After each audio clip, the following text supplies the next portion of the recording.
I saw on your website that after this loss, you questioned everything, and I think that's something I'd like to talk about if you're Yeah. happy to, because I remember, I don't want to keep talking about me. This is obviously about you, but I could just relate to so much of your story Hmm. in the sense of like, oh, well, did I eat the wrong thing, or did I sleep the wrong way, or did I jump up and down too much because I was excited, or did I do this thing or that thing? And I think that's something as well that probably isn't talked about enough. That grief and that shame and that Yeah. guilt of like it's my fault and I did something. Whereas with miscarriage, I think what 99% of the time, there's nothing you can do about it. You didn't cause it. There's nothing you did wrong.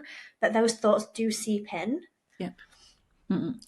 So all of the statistics and things, for me, again, in my bubble of innocence, weren't really known to me, or if they were known to me, then they hadn't kind of been digested into my system. So, 1 in 4 pregnancies end up in a loss.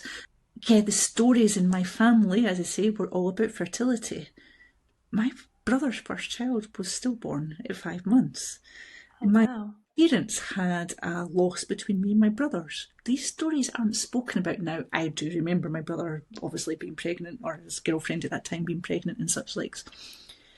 But they're then put in the cupboard afterwards. So there are lots of stories of losses in probably everybody's family or everybody's circle of friends or whatever, but nobody speaks about them. So when it happens to you, or when it happened to me in my case, I felt like it was my fault.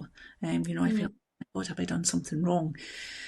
And again, that at the hospital they were really nice, but because of the piece of me, doing the triathlon and all of that type of stuff, when I did go and see the gynecologist, she did say, "Oh, were you doing too much? Was it?" And I'm like, "Oh my God!" Like, so you have a couple of little points in there of you Yeah. feeling. So I went back, as I say, and thought, "Oh God, did I have a little bit of cream with that, or was there something in that meal that I had that day? Because we went out for lunch for my mother-in-law's birthday, and what exactly." what what caused this? What's the reason? Like, who's to blame? Yeah. Is it me? Like, what did the dogs? Like, 'cause I have quite big dogs. Like, did maybe she sitting me in the sofa? Like, was she too close or something? Did she knock me or something? Or when was the last time we had intercourse? Could that have done? Like, I don't know. Like, what's the whole?